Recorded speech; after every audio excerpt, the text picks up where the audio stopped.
Bueno, damos gracias al Señor. Dios es bueno, es maravilloso y hoy quiero compartir la palabra de Dios con ustedes. Y quiero que por favor vayan a Mateos, no, disculpen, a Juan, capítulo 10, versículos 11 y 15. Y vamos a estar leyendo la palabra del Señor.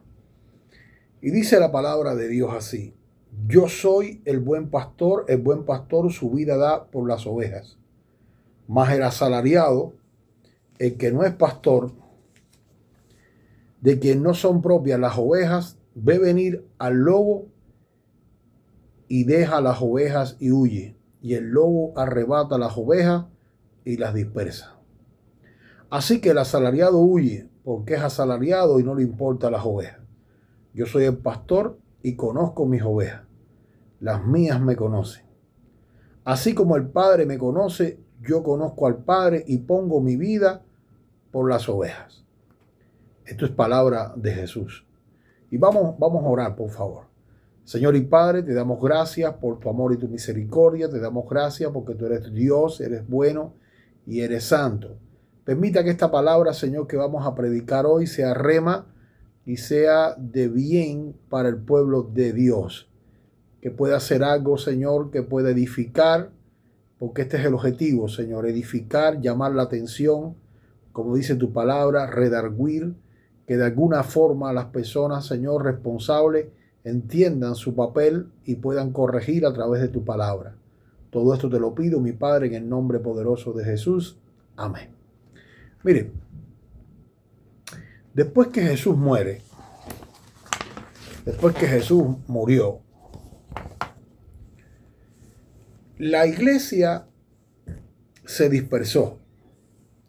Los discípulos quedaron allí en lo que es Jerusalén, pero la iglesia se dispersó. Después que matan a Esteban, que es el primer mártir de la iglesia se esparce. Y entonces va a Siria, a Antioquía de Siria. La iglesia se expande también a lo que es Alejandría, que es en Egipto.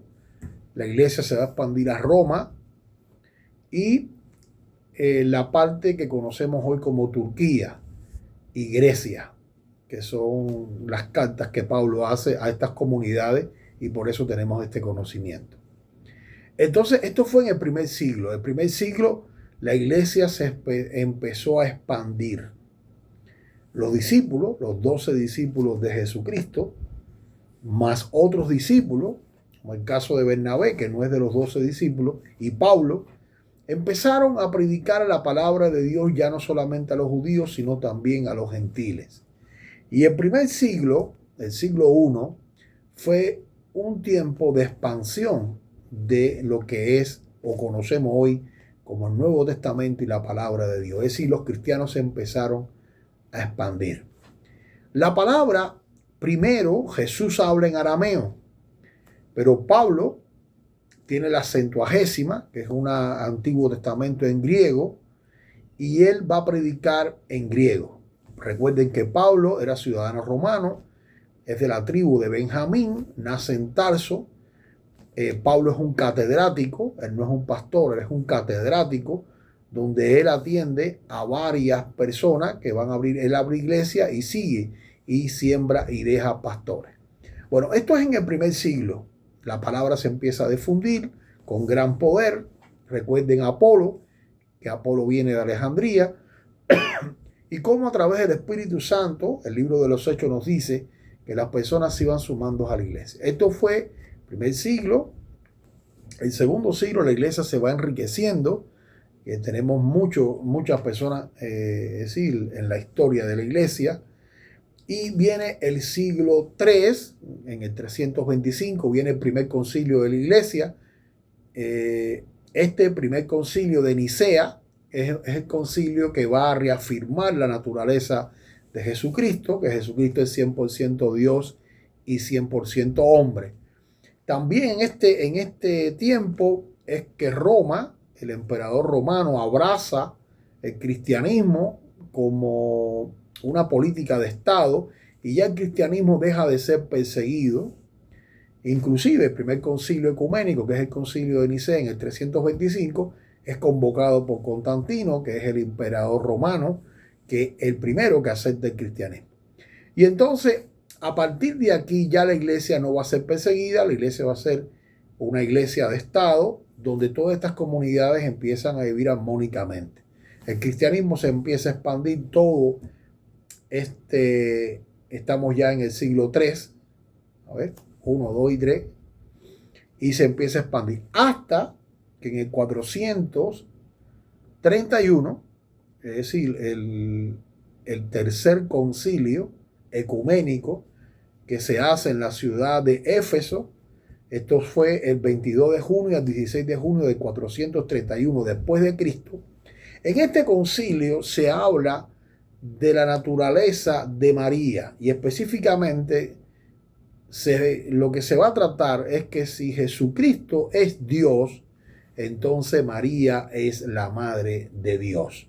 Aquí hubo un rompimiento, es decir, la iglesia se separa, es la primera separación de la iglesia, donde la iglesia de Roma más la iglesia de Constantinopla, que es actualmente la iglesia griega o la iglesia ortodoxa, que también la vemos en Rusia, la vemos ahora en Ucrania.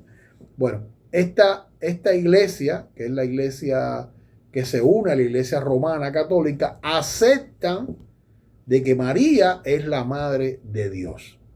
Pero las iglesias de Turquía, que eran las que habla Pablo, Éfeso, Dalas, las de Grecia, Antioquía de Siria y Alejandría, no aceptan esta conclusión del concilio ecuménico, y ahí es la primera separación que tiene la iglesia. Se separa la iglesia en estos dos conceptos: las que creían que María era la madre de Dios y las que no aceptan que María es la madre de Dios, porque establecen que María es una persona humana, la cual necesita también a un Salvador. Y ese es el pensamiento que la iglesia protestante tiene hoy. En el 476 después de Cristo cae el Imperio Romano. Quiere decir, el Imperio Romano cae. Ya el Imperio Romano estaba dividido en Imperio Occidente y el Imperio Oriental Romano. Pero lo que es el Occidente, que su capital estaba en Roma, cae y deja de existir. Pero permanece el Imperio Romano del Oriente, que se le llama Imperio Bizantino. Este Imperio Bizantino va tomando fuerza hasta el año 1453, que es vencido por el Imperio Otomano, que después termina en ser los turcos.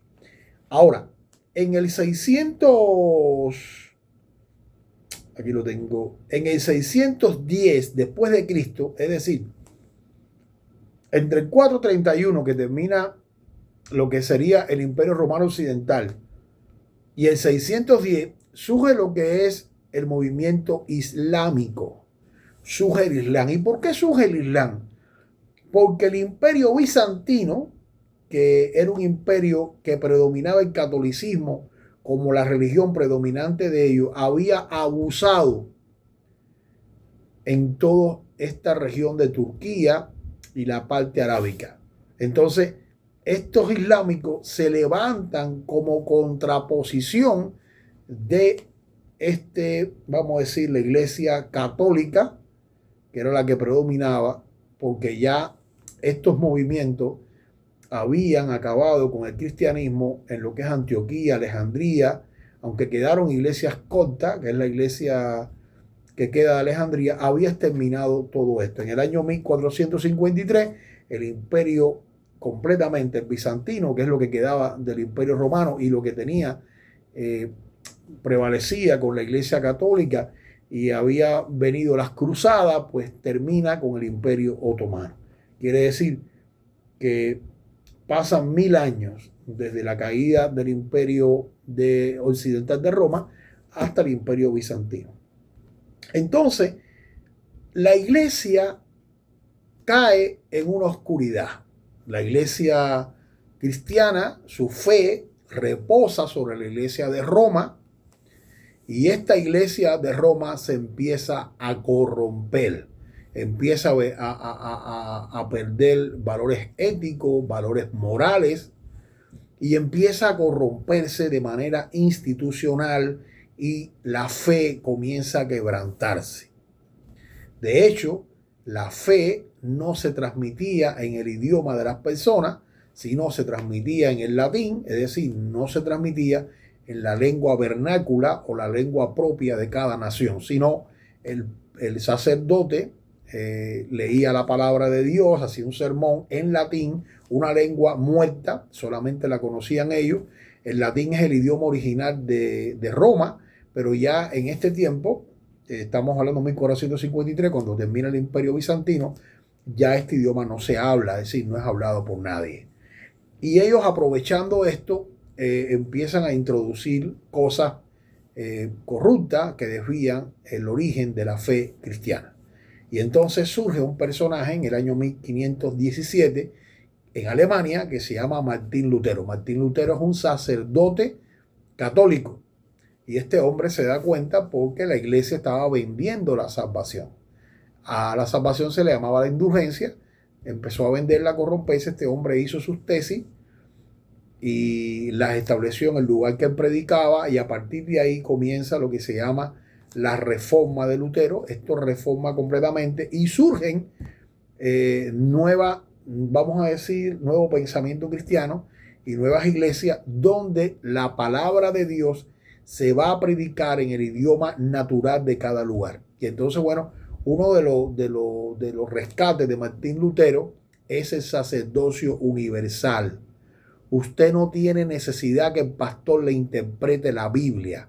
Usted no tiene necesidad de que el cura o el sacerdote le interprete la Biblia. ¿Por qué? Porque usted, a través del Espíritu Santo, puede leer las Escrituras y ella puede ser revelada a usted. Entonces, esto es lo primero que quita Martín Lutero. Y a esto se le llama la doctrina del sacerdocio universal. Cada persona, a través de Cristo, tiene entrada al lugar santísimo del Padre y puede orar y puede hablar y Dios se le puede revelar a través de la palabra. Es decir, tú puedes interpretar la palabra, leerla. 1517 viene esta reforma. Esta reforma cambió todo, en todos los sentidos. ¿Por qué?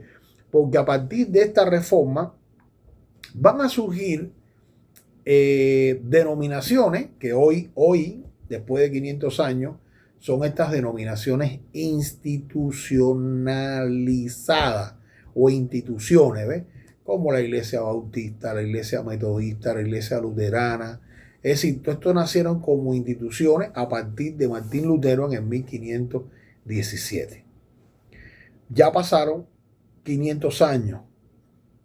Hoy, y una de las características de la iglesia protestante es que pone a Jesucristo en el centro de la sociedad. Jesucristo va a ser el centro de la sociedad. Como se levanta la iglesia en Alemania, Países Bajos, los países nórdicos, Inglaterra y Estados Unidos, que nacen en 1785, también nace fruto de la evangelización y la emigración de estos protestantes aquí a la América. Es decir, que hay un cambio radical. Ahora, pasaron 500 años, llegamos al 2025. Y hoy nos encontramos que estas iglesias que surgieron allí hace 500 años se han convertido en unas corporaciones, se han convertido en compañías, corporaciones, han dejado en gran medida su función que realizaron muy bien hasta el siglo XX. Por ejemplo, mi país, que es Cuba, la iglesia bautista, la metodista y la episcopal fueron las que llevaron el evangelio en el año 1898, cuando vino la guerra hispanoamericana y entraron los norteamericanos a Cuba. Y cuando los americanos llegaron a Cuba, llegó la iglesia bautista, llegó la iglesia metodista, llegó la iglesia episcopal, fueron las tres primeras iglesias y fomentaron el evangelio. Y a partir de allí se empezó a predicar, se empezó a evangelizar y la palabra se empezó a divulgar. Pero hoy, 2025, tenemos una iglesia, la iglesia institucional, muerta. Es una iglesia muerta. Es una iglesia que usted aquí, yo vivo aquí en los Estados Unidos, en Odessa, Texas, y usted va a las iglesias y se va a encontrar personas de la tercera edad. 40, 50 personas. Son muy, pero muy raras las iglesias todavía bautistas, metodistas, episcopales, que hoy crecen. ¿Por qué? Porque para usted ser pastor de estas iglesias, ahora usted tiene que tener un doctorado, usted tiene que pasar 5 o 6 años en una universidad. Mire, esto pasó en Cuba. Llegó un momento que la iglesia metodista en Cuba hay una explosión. Las iglesias no cabían, teníamos 800, 900 personas, no cabían las personas en la iglesia. Para formar un pastor había que hacerlo licenciado en teología o un doctorado, y esto demoraba entre 5 y 8 años. Y entonces la iglesia no podía darse el lujo de esperar 10 años para poder formar un pastor. ¿Y qué tuvieron que hacer? Entonces abrieron cursos de bachiller en teología para el pastorado. Empezaron a formar pastores a partir de 3 años de un bachiller. ¿Y qué tú logras con esto? Logras un carpintero. Jesús, acuérdense que era un carpintero. ¿Qué cosa es ser un carpintero? Es un oficio. Jesús no era un doctor, Jesús no era un licenciado, aunque Él es Dios y Él tiene la suprema de todo el conocimiento. Él nos viene a dejar una enseñanza. El pastor debe ser, ¿qué cosa? Un carpintero, tener un oficio.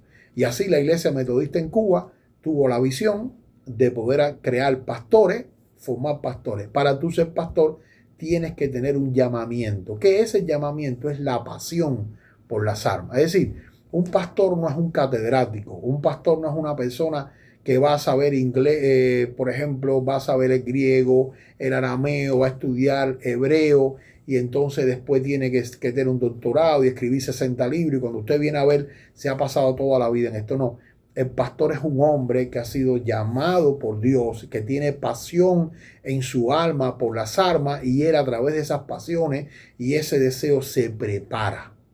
Entonces la iglesia metodista fue seleccionando este tipo de pastores o este tipo de personas que tenían el llamado, que los pastores veían en ellos el llamado a través de su pasión por las almas, y fuimos formados en seminarios de 3 años para tener un bachiller en teología. Esta fue la formación que se le dio en Cuba a los pastores. Pero aquí en los Estados Unidos eso no se hizo, porque Estados Unidos no ha tenido un avivamiento. En Estados Unidos estas instituciones, para tú ser pastor todavía tienes que tener 5, 6, 7, 8, hasta 10 años. Y esto trae consigo que nadie quiere ser pastor. No se escoge a las personas por llamamiento, se escoge a las personas por rendimiento académico. Y esto ha matado la iglesia en los Estados Unidos. Al punto que aquí en Odessa, donde yo vivo, que es una ciudad de 200,000 habitantes, hay más de 100 templos cerrados de la iglesia bautista. Y hay más de 100 templos cerrados de la iglesia episcopal y la iglesia luterana. Están todos los templos cerrados, y los templos que están abiertos son templos que han surgido como una orientación contemporánea. Están surgiendo, por ejemplo, pequeñas iglesias donde estas iglesias están formando personas que a veces no tienen formación. Yo le digo pastores de callejón porque son estos pastores que tienen 4º, 3er grado, abren un lugar, empiezan a adorar, pero no tienen conocimiento bíblico, no conocen de teología, no conocen cristología, neumatología, no saben cómo hacer un sermón, no saben cómo predicar, no tienen un nivel cultural secular tampoco, y entonces esto trae un gran problema, porque entonces estas personas están mal formando al cristianismo. Hoy en día les puedo decir que la ciudad de Odessa está llena de cristianos sangrando por la calle sin pastor. Personas que andan vagando. Y una de las responsabilidades es de la iglesia, porque la iglesia institucional está desapareciendo dentro de los Estados Unidos. Triste, pero es la verdad. Ellos no han tenido la visión de Dios, como la tuvo Cuba, de formar pastores a partir de un bachiller en teología. Pero vamos al texto que estamos interesados hoy. Mire, Jesús está en el templo y está rodeado siempre de los fariseos y de los seduceos que tratan de cuestionarlos y ponerle preguntas trampa para poder llevarlos al error. Pero Jesucristo es Dios, no es posible hacer eso. Entonces Jesús, allá en el libro de Juan, capítulo 10, el versículo que leímos, le dice a estos fariseos allí en el templo: yo soy el buen pastor. El buen pastor su vida da por las ovejas. Esto era algo bien entendible para ellos, porque ya en el libro de Ezequiel, capítulo 34, Dios había molestado a los pastores o a los malos pastores. Y el pastor, la palabra pastor, es el simbolismo de aquellos que van a apaciguar al pueblo de Dios. También si vamos al Salmo 23, vemos como Dios se presenta como el buen pastor. Y él allí en el Salmo 23 se declara como el pastor que protege, como el pastor que bendice a su pueblo y que su pueblo está seguro bajo el pastor. Bueno, ahora Jesús vuelve de nuevo y le dice a los fariseos y a los seduceos: yo soy el buen pastor. El buen pastor su vida da por las ovejas. Esto está en el versículo 11 del capítulo 10 de Juan. Ahora, Jesús se está presentando como el pastor bueno. Y él denomina esta palabra bueno a que él dice que un buen pastor da la vida por sus ovejas. Lo más preciado que tenemos nosotros los seres humanos es la vida. Y cuando Jesús dice: yo soy el buen pastor, y el buen pastor su vida da por las ovejas, está diciendo que el pastor tiene pasión. Estamos hablando de un pastor con pasión, un pastor que ama, un pastor que constantemente está buscando y orando para que el Señor le entregue nuevas ovejas. Mire, cuando usted ve una iglesia que no crece, está entre 40, 45 personas, y que no hay jóvenes. Las personas que están allí son personas entre 60, 80 hasta 90 años. ¿Ves? Es una iglesia que todos los domingos se reúnen varias veces en la semana, se reúnen para comer, pero no hay evangelización. No tienen un programa para ir a visitar a los enfermos, no tienen un programa para visitar a los presos en las cárceles, no tienen un programa para ir a los hogares de ancianos a dar una palabra de esperanza. Todos estos lugares son lugares de agonía. Una cárcel, yo prediqué durante 3 años en las cárceles de Bear Spring aquí en Texas, son cárceles federales, y es impresionante porque yo, por supuesto, voy a las cárceles de los hombres, no de las mujeres, y allí tú ves hombres llorando cuando sienten la palabra de Dios. Entonces, es importante llevar una palabra de esperanza a aquellas personas que están sufriendo, específicamente la cárcel. Cuando vas a un hospital, por ejemplo, y ves a una persona que está muriendo y tú le das la palabra de Dios y el plan de salvación, y esta persona llora y siente la presencia de Dios, tú estás haciendo el trabajo de la obra de Dios. Cuando vas a un hogar de ancianos, que están las personas ya en tiempos finales, saben que se van a morir, le quedan 5 o 10 años y tú le llevas la palabra del Señor, tú también allí estás ofreciendo compasión, que es lo que Dios manda en Mateo 10, estás teniendo compasión y misericordia. Y este es el llamado que Dios está haciendo a la iglesia, específicamente al pastorado. Dios dice a través de Cristo que yo soy el buen pastor. Mi vida doy por las ovejas. Entonces es importante que el pastor tenga pasión por las ovejas. No solamente es que tú vas a predicar un sermón el domingo, o te vas a reunir un miércoles, o te vas a reunir a comer o a socializar. Eso está correcto, eso está bien. Sino que tú tienes que tener en la iglesia programas para poder evangelizar. Programas para poder llegar al alma que está sufriendo. Hay almas sufriendo hoy. Aquí en Odessa, en el mundo, hay gente sufriendo. Pero tú no puedes tener la espalda, es decir, darle la espalda a estos sufrimientos.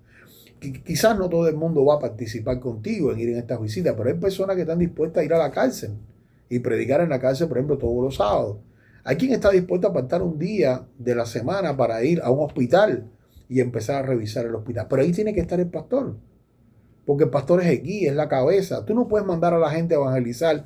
Tú no puedes mandar a la gente a la cárcel. Tú no puedes mandar a la gente a los hospitales. Si tú no vas, tú tienes que ir.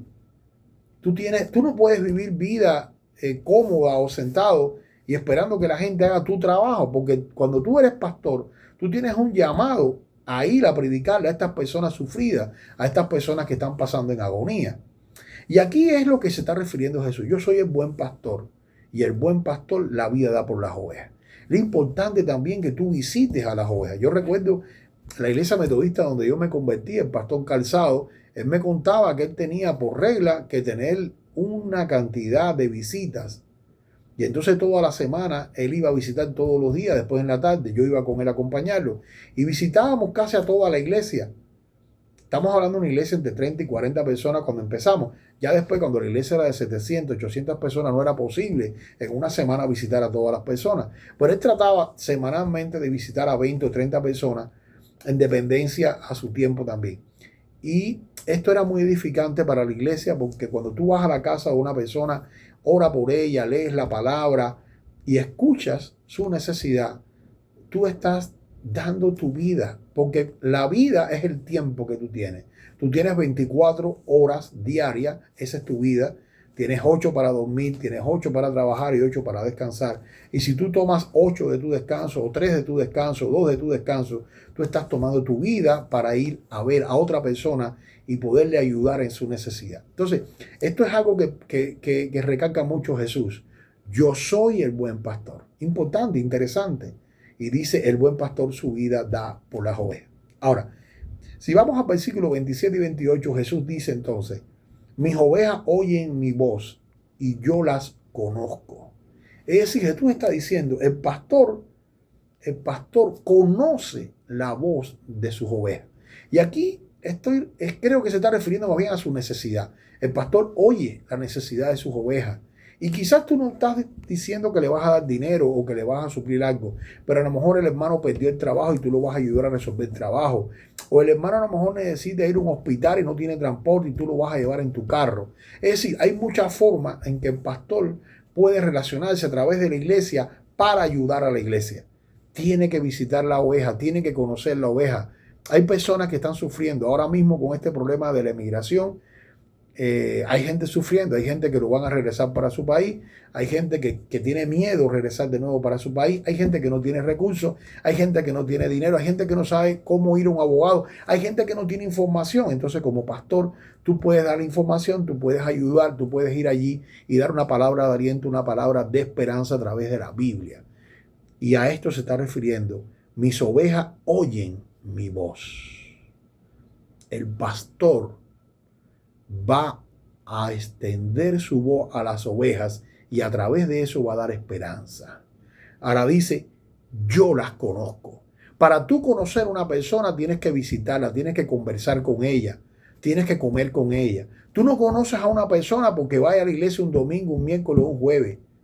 Tú conoces a la persona cuando tú la visitas, cuando tú vas a su casa, cuando te sientas con ella y le preguntas qué necesidad tú tienes, qué te puedo ayudar, esto es lo que puedo hacer por ti, cómo puedo darte una mano, vamos a orar, vamos a bendecirnos. Entonces, tú no puedes conocer a tus ovejas si tú no tienes intimidad con ellas, si tú no conversas con ellas, si tú no oras. Porque les voy a decir algo, la oración es intimidad. Cuando tú oras por una oveja, cuando tú lees la palabra, tú estás creando una intimidad. Entonces dice, yo las conozco. Jesucristo dice, yo conozco a mis ovejas. Qué importante, hermano, que el pastor tenga esto presente. Tú tienes que conocer a tus ovejas. Pero para que tus ovejas oigan tu voz y te conozcan, tú tienes que tener relación con tus ovejas. Tienes que visitarla, tienes que ir allí, fuera de ese tiempo que es el tiempo de la iglesia. Ahora, Jesús sigue y dice, y me siguen. ¿Cómo te van a seguir? Te van a seguir cuando te conozcan. Te van a seguir cuando tú los conozcas. Esto es parte fundamental. Dice, y yo les doy vida eterna. No solamente Jesús va a conocerlo, va a conversar, sino Él le va a dar algo. Y Él le va a dar vida eterna. ¿A través de cuál o de cómo damos la vida eterna a nosotros? Los pastores, a través de la palabra de Dios. Cuando tú le das la palabra de Dios, cuando tú te sientas, cuando tú lees la Biblia, cuando tú oras por ella, cuando tú lo escuchas, importante escucharlo, entonces tú estás dándole vida eterna y salvación. Es decir, el pastor tiene que ser algo personalizado. El pastor no puede ser algo generalizado. Jesús está hablando de un pastorado personalizado, donde tú tocas a la oveja, donde tú le pasas la mano a la oveja, donde tú te vas a embarrar del olor de la oveja, porque vas a tener contacto y vas a tener conocimiento de su necesidad. Mire, cuando yo estudié el pastorado, existe un pastorado que es el pastorado de balcón. Es el pastor que está ahí arriba en el balcón, él no baja a donde está la oveja, ¿Por qué no baja donde está la oveja? ¿Por qué no la visita? ¿Por qué no se quiere comprometer? Y si usted tomó la decisión de ser pastor porque Dios lo llamó y ahora es pastor, usted tiene que entender que usted se tiene que comprometer. Dios quiere hombres comprometidos. Dios quiere hombres que se comprometan con la oveja. Entonces tú no puedes estar en el balcón, allá arriba, en el balcón, mirando nada más como espectador. Tú tienes que bajar a la calle, tú tienes que ir a la casa, tú tienes que amar a la oveja, tú tienes que pasarle la mano, tú tienes que tener olor a oveja. Si no, ellos no te van a conocer ni tú la vas a conocer a ella. Y dice, y no perecerán jamás. Es decir, Jesús plantea que el pastor va a ser un vigilante y que va a ayudar a que la oveja no perezca, no muera, no se aparte de los caminos de Dios, no abandone la obra. Dice, nadie las arrebatará de mi mano. ¿Por qué? Porque el pastor tiene a las ovejas abrazadas. El pastor va a orar constantemente por estas ovejas, va a velar por ellas, va a tener comunión con ellas y va a ayudarlas. Ahora, Jesús da una mala noticia. A nadie le gusta las malas noticias, a mí tampoco me gustan las malas noticias, pero Jesús da una mala noticia en el versículo 13. A ver, no, en el versículo 12. En el versículo 12, Jesús da una mala noticia. Una mala noticia, fea, triste. A mí no me gustaría darla, pero hay que darla porque es lo que Dios ha establecido. Hay una mala noticia. Y esta es la mala noticia. Más el asalariado, que no es el pastor, de quien son propias las ovejas, ve venir al lobo y las deja, ve venir al lobo y las deja las ovejas y huye. Es decir, Jesús está hablando que hay otro tipo de pastor, que es el pastor asalariado, el pastor del balcón, el que está en el balcón. Este pastor solamente va a hacer funciones en sus horarios laborables. Él no va a visitar a la oveja, él no va a ir a ver a la oveja, porque su trabajo es un horario, todo muy metódico. Va los domingos, va los miércoles, va por la tarde, y él va a tener este contacto con las ovejas allí. Buenos días, Dios te bendiga, ¿cómo está? No va a meterse, él no va a incluirse, él no va a mezclarse con la oveja, él solamente va a estar de afuera, da su sermón, llegó con su maletica y después me voy y se acabó. Entonces, Jesucristo nos da una mala noticia sobre esta persona. Dice, más el asalariado, este es el hombre que solamente puede atender las ovejas en su horario establecido, dice, más el asalariado, que no es el pastor. Ya Jesucristo dice que esta persona que es asalariada, que solamente hace la función de pastor de balcón, no es pastor. Jesús lo está diciendo, no yo. Jesús dice, este no es pastor. Dice, ¿por qué no es pastor? Porque cuando viene el lobo, él huye y deja las ovejas abandonadas. Y el lobo arrebata las ovejas y las dispersa. Es decir, este hombre no es pastor.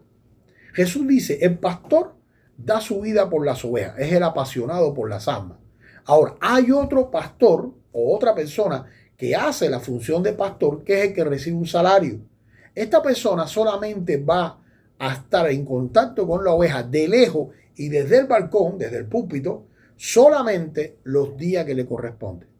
Esta persona no va a ir un día que no le corresponda a su casa a visitarlo, a hablar con ellos, a conocer su situación. No. Solamente de lejos. Mírame y no me toques. Mírame y no me toques. Porque si me toca, me rompes porque soy de cristal. O sencillamente me ensucias porque tú eres una oveja y yo soy un catedrático. Yo estudié 10 años, yo tengo toda una serie de argumentos y yo no puedo hacer eso. Yo solamente te puedo atender en los minutos o en el tiempo que estamos en el culto. Y este tipo de persona que se le llama pastor asalariado, Jesús dice, no es el pastor. Este no es pastor.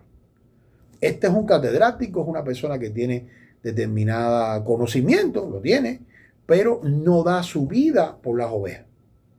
Cuando el lobo viene, porque el lobo va a venir, evidentemente, él huye, él no ora, él no cuida.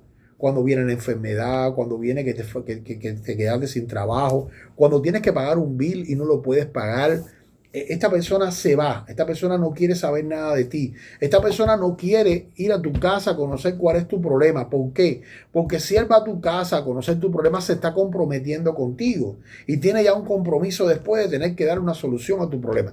Él prefiere irse, echarse para atrás, dejar que el lobo venga y que el lobo te lleve. Y cuando el lobo te lleva, ¿qué pasa? Se va a esparcir. La gente no va a ir a la iglesia. Ay, ¿qué pasó con fulano que no viene a la iglesia? Ah, no, eso es su problema. Pero no le va a dar la importancia que le da el pastor de la oveja, que es el pastor que dice Jesús da la vida por sus ovejas. Y esto es interesante. ¿Y por qué es interesante? Porque evidentemente, Dios condena a este tipo de pastorado. Dios le llama allá en el libro de Ezequiel, capítulo 34, Dios le llama pastores que se apacientan ellos mismos. ¿Y por qué pastores que se apacientan ellos mismos? Porque ellos sí están de acuerdo con su salario, con su dinero, con su economía, con su casa, quiere que todo le vaya bien, pero ellos no aceptan una responsabilidad. Ser pastor no es algo sencillo. Ser pastor es ser la persona responsable de tus ovejas. Tú necesitas entender que ser pastor es dar tu vida por las ovejas. Entonces, Dios condena esto. Dice, Dios condena a los pastores que se apacientan a sí mismos. Dios quiere que el pastor apaciente a las ovejas, no a sí mismo. Y yo quiero que entienda algo, yo no estoy en contra, yo pienso que es bíblico que un pastor reciba salario. Es decir, Pablo dice que el obrero es digno de su salario. Yo pienso que un pastor debe recibir un salario, que debe trabajar a tiempo completo. ¿Por qué? Porque hacer un sermón es muy agotador, hacer un sermón necesita revelación, tiempo para orar, tiempo para buscar al Señor, tiempo para estar estudiando, para poder llevar una palabra que realmente sea de Dios, y no entonces, como yo conozco personas que se paran y hacen un cuento y ni lo estudian. Es decir, sí, el pastor debe recibir un salario. Yo sí creo personalmente que la Biblia apoya que el obrero es digno de su salario y que el pastor debe recibir un salario y trabajar a tiempo completo solamente para pastorear. Pero yo creo que sí necesita tener contacto con las ovejas como Jesús lo está estableciendo. Esto no lo establece el hombre, esto lo establece Jesús. Debe de ir allí. Ahora, Dios tiene una condenación fuerte en Ezequiel. Todo el capítulo 34, lo que Dios habla ahí es algo bien, pero bien difícil. Y mire, hermano, hay que tener temor de Dios, primero que todo. Si te vas a meter a ser pastor, sé pastor. Pero sé un pastor no asalariado, sino un pastor que da la vida por tus ovejas. Y yo quiero leerte brevemente Ezequiel 34, 2:4. Dice, hijos de hombre, profetiza contra los pastores de Israel. Profetiza y di a los pastores, así ha dicho Jehová el Señor. Ay de los pastores de Israel que se apacientan a sí mismos y no apacientan los pastores a los rebaños. Coméis la grosura, os vestís de la lana, la engordada degolláis, mas no apacentar las ovejas. No fortaleciste la débil, ni curaste la enferma, no vendáis la peniquebrada, no volviste a redir la descarriada, no buscaste la perdida, sino que os habéis enseñoreado de ella con dureza y con violencia. Quiere decir lo mismo que dice Jesús. Es decir, lo mismo que está aquí estableciendo Dios es lo mismo que dice Jesús. Lo único que aquí está condenando Dios a este tipo de pastor, y Jesús está poniéndose él en el lugar del pastor. Y dice, no fortaleciste a la débil, no fuiste a la casa a orar por ella, a darle palabra de... Mire, yo a veces he visitado a una persona y solamente dándole palabra de Dios y palabra de esperanza, la persona ha sido fortalecida. Ahora dice, no curaste a la enferma. Allí en Mateo 10 dice, ora por los enfermos y sanarán. La importancia de hacer una oración, ir a la casa y orar por ellos. Dice, no vendaste a la quebrantada, a la ovejita que se partió el pie. El pastor tenía aceite y le echaba aceitico, le ponía una varillita, lo entizaba y eso ayudaba a que su piernita sanara. Es decir, estamos hablando de un pastor asalariado que no es responsable. Ahora, Dios está contra los pastores negligentes. Ya solamente no es un pastor que se apacienta a sí mismo, no es un pastor asalariado, sino negligente. Hermano, si usted no quiere ser pastor, dale lugar a otro. Busca a otro que tenga pasión. Comparte tu ministerio. Eso es otra cosa de los pastores, que muchas veces ellos lo quieren hacer todo. Dios te manda personas para que te ayuden, pero tú sencillamente lo mantienes en el anonimato o sencillamente lo niegas, para no decir en otras ocasiones que existen celos. Dice, Dios está contra los pastores negligentes. Yo quiero que tú leas conmigo Ezequiel 34, el versículo 10. Así ha dicho Jehová el Señor. He aquí, yo estoy contra los pastores y demandaré mis ovejas de sus manos y les haré dejar de apacentar las ovejas y no los pastorearé, se apacentarán más a sí mismos. Mas yo libraré mis ovejas de su boca y no les será más por comida. Quiere decir, aquí está hablando de que Dios va a sustituir este tipo de pastor, que no es un pastor que da la vida por las ovejas, sino un pastor asalariado. Llega un momento en que Dios dice, te voy a apartar. Ahora, una conclusión breve. Mientras los grandes templos están vacíos y no preparan pastores, las personas en las calles andan sangrando sin pastores. El diablo está devorando familias enteras, hermano. Familias enteras.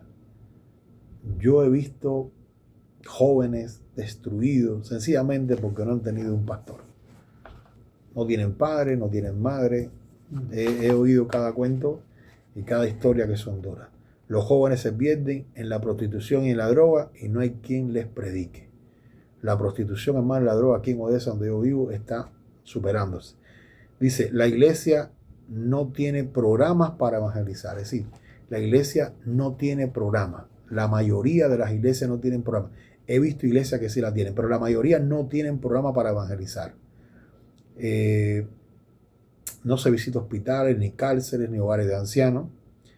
La ciudad de Odessa, donde yo vivo hoy, cada día tiene más casas de juego. Aquí está proliferando mucho las casas de juego, prostitución y casas de vendedores de marihuana. La iglesia está muriendo porque los pastores son asalariados. Sí, la mayoría de los pastores son asalariados. Ahora tú llegas a una iglesia americana, anglosajona, son unos templos gigantescos, hablas con el pastor, te presentas como pastor, presenta tu credencial, presenta tu título de bachiller, todas tus cosas, le dice, ¿crees que pueda empezar un servicio para pastorear aquí en tu iglesia? Y sencillamente te dicen que no. ¿Por qué? Porque no todos los pastores, yo conozco pastores muy buenos, pero hay 1% de pastores anglosajones que tienen lo que se llama hispanofobia. Es decir, te discriminan solo por hablar español. Por ejemplo, yo soy blanco, caucásico, el 97% de mi ADN es blanco, de los países nórdicos, de España y de Europa. Solamente tengo un 3% entre Siria y los judíos, y he llegado a lugares y me han dicho que yo no soy blanco, porque solamente blancos son los que hablan inglés. Y a esto se le llama hispanofobia. Hay un rechazo a la persona que habla el idioma español. Oramos todos los días, hermanos, para que Dios abra puertas, para que permitamos predicar el evangelio en iglesia, para llevar la palabra del Señor, para poder llevar la palabra a las cárceles, los hospitales, los hogares de ancianos, para poder ayudar a estas personas que están quebrantadas. Entregamos tratados en la calle. Yo trabajo en el Uber y en el Uber, en mi carro, predico la palabra, le entrego a las personas tratados, los invito a la iglesia, les doy un plan de salvación. A veces aceptan a Jesús conmigo. Tenemos, hermanos, que en tiempo y fuera de tiempo predicar la palabra de Dios. Y tú, pastor, que me estás escuchando, ayúdate para que no seas condenado por Dios. Yo quiero orar por ti y orar por la iglesia. Padre Santo, gracias te damos por tu amor y tu misericordia. Bendícenos en el nombre de Jesús. Amén. Bendice a todos los pastores que puedan ver esta predicación. Bendice a los hermanos que están en el mundo, Señor, que puedan regresar a su rebaño. Y Padre, protégenos, bendícenos y guárdanos en el nombre de Cristo. Amén.